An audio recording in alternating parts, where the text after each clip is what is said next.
Yeah, so we'll move over to the bigger obstacles. We'll start with the Novice Chasers. And I suppose, given that, you know, coming off the weekend, the most obvious starting point would be Faugheen.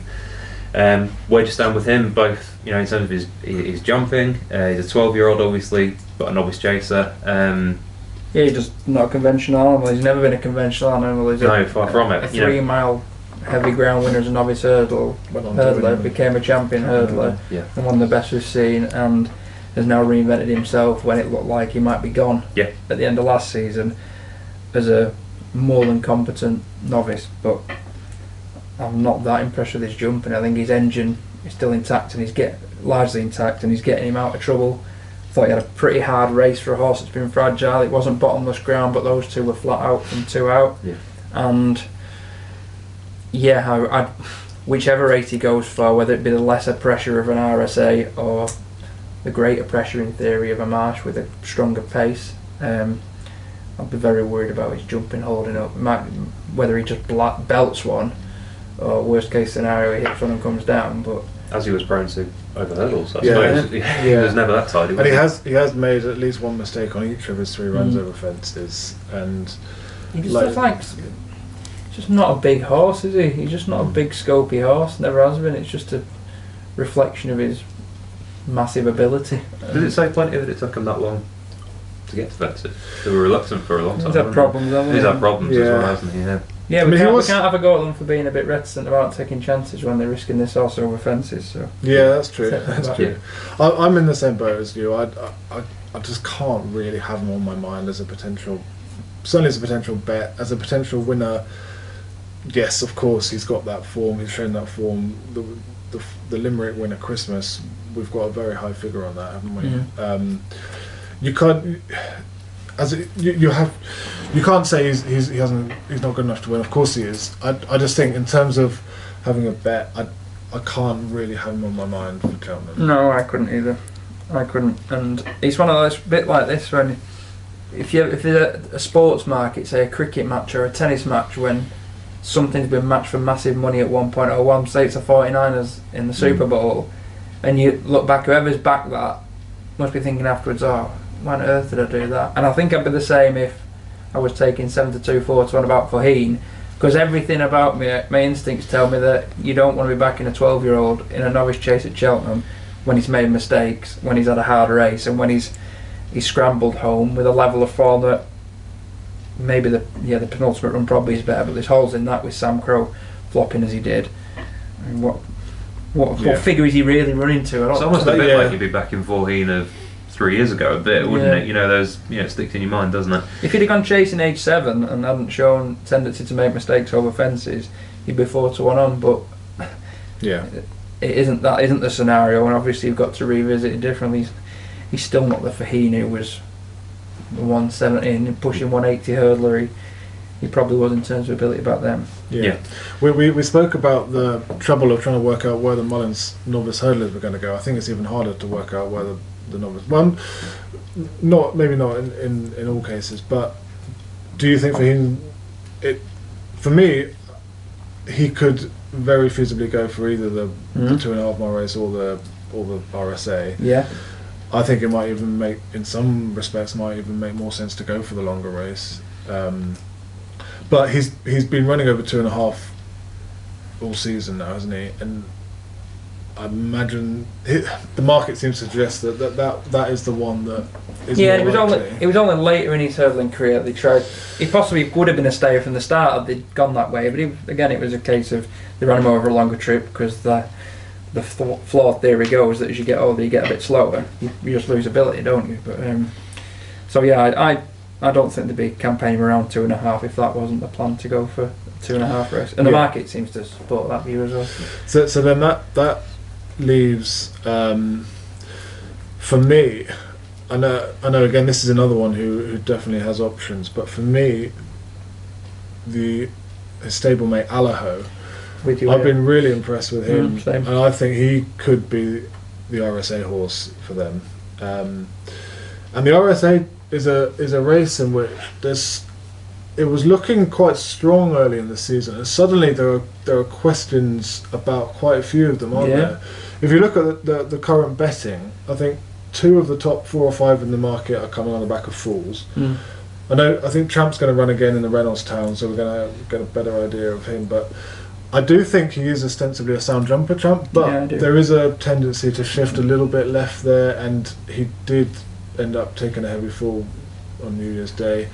And Battle Over Doyen, he might have paid the price for leading Faugheen at a chip that might be, almost certainly is short of his best yesterday. But he ended up, he was well seen off when he fell, wasn't he? And he had hung when he won there at Christmas the time before. I'm not convinced about him at the moment. And Manella Indo, who won the Albert Bartlett in quite astonishing style, really, given how sort of he tanked through the race. We were saying earlier how attritional that race can be, and he sort of completely defied. I backed the runner-up, and I was certain that it was a matter of time when he was going to fall in a hole. And it never happened. Yeah, but he isn't convinced for me in the fences either. He was beaten by Lorena first time up at Goran. I thought there was a slight tendency to shift to his right at times, given that the yard he's in, Henry de Bromhead, it's rare for them not to jump really well, and I wasn't super convinced. And again, when he won at Navan a couple of weeks ago, he made hard work of landing very short odds. I think they put cheek pieces on him, didn't they? And I just wonder whether he is quite made the grade as yet, and he's priced up like he has taken to chasing really well, isn't he? I know he does have that course form, which we were saying earlier, but he I was a little bit surprised when I saw Champ's novice form over hurdles wasn't outstanding because that was the division he was in, but he still struck as a better quality horse than Manella Indo, and has made a smoother transition to fences despite the fall. Yet he's only 1.5, 2 points shorter. Yeah, and I was mentioning Allaho. I think he's a horse who ran in. He was behind Manella Indo in the Albert Bartlett last year, but that, for me, he'd actually beaten Manella Indo the time before at Clonmel, and that was just his second run over hurdles for Mullins. He had run once over hurdles in France, but then he'd run in a bumper at Christmas time last year. Yeah. So he went into the Albert Bartlett last year off basically a really poor prep. Yeah, and I thought he did really well. He was basically widest of all for a long way. He didn't jump that well, and I thought for an inexperienced horse he stuck at it really well. He was then second again to Manella Indo at Punchestown. On both of those times it looked like he was fading maybe a furlong out, and both times he's actually reducing the deficit at the line. I think he is actually quite a strong stayer. And I've been really impressed with him over fences. Well, he was massive chasing type, isn't he? He was caught by Easy Game, who obviously gave that form a real big boost yesterday when getting very close to Faugheen, and he then went from there to win a beginner's chase at Fairy House from the front in really dominant style. I can see him getting into a really good rhythm up front in the RSA if that's the way they go. I think he's got a lot of ability. Hurdle form doesn't go out the window by any means. It's a massive consideration, but so much more is about how obvious a chaser is this horse, and he massively is. And they didn't hang around. I mean, a lot is about, we say this regularly, don't we? It's about having the chance to achieve a big figure. If he'd have stayed over hurdles, he'd have probably been pushing near where Champ and Manella Indo were, and he probably wasn't that far behind anyway. But he's very much got the attributes of an even better chaser. I like how strong in the market he was against Easy Game. He was a strong favourite ahead of Easy Game in that race at Christmas when it was both of their chasing debuts. And obviously he was very short when he won next time. I think he's a horse that isn't quite getting the recognition that he deserves at the moment. I think that's the difficult I have for this race is there are four. I don't think there's much wrong with Champ. From a betting perspective, I don't think it is a great race because there's not a favourite there that you really want to get. This is the RSA, of course. In the Marsh, you've got a favourite you want to get in Faugheen.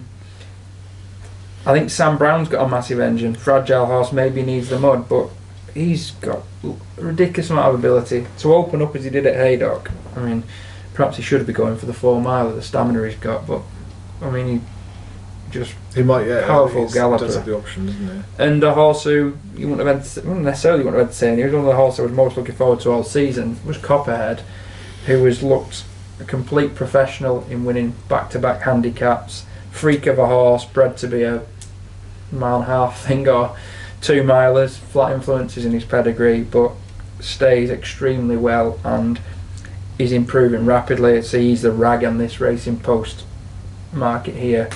I wouldn't make him a 33's rag, twice the price of Pim, for instance, who's flashier but basically just outstayed Imperial Aura, and the time before that we didn't see his Ascot form necessarily advertised by Highest Son at Warwick, albeit under different circumstances. Yeah, I agree that Copperhead is a really, really interesting horse, isn't he?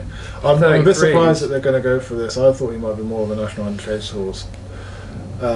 But he's actually younger than ideal for that race. So yeah, it's only 5. It's only 6. 5, yeah, just turned 6. Yeah. And so stays better than pretty much any 6-year you'll ever see. But I suppose the thing is, though, I don't think he's slow. He stays very well, but when he went through the Newbury race, he was basically taking a pull on him. Completely the best horse. Yeah, he did. He took a pull after 2 out, didn't he? And he jumps so well for such an inexperienced horse in an open handicap in Newbury. And which is probably one of the hardest. Both those two of the hardest courses to jump round in this country. He's the bet for me at this stage. That 33s, which is. I think he's due to run in the Reynoldstown against Champ. So you want to be backing him before, don't you? Ideally. If he bustles up Champ, beats Champ, jumps better than Champ, Champ hits the deck, I don't know. That 33s. How many times can you say Champ? Yeah. The other thing I would add is, I told a bit of a liar there. I said that I'd only had 2 bets. I've actually had 3, and one of them was Slate House for the Marsh, but it appears that the paths are converging in different directions. I thought he was an ideal type for this after the, was it Paddy Power that he should have won, whatever they call it nowadays. So, and they've reinvented him as a stayer, even though I don't think he's an out and out stayer, and he's probably had his brains blown out by running in the Cotswold Chase, where he just ran miserably as well.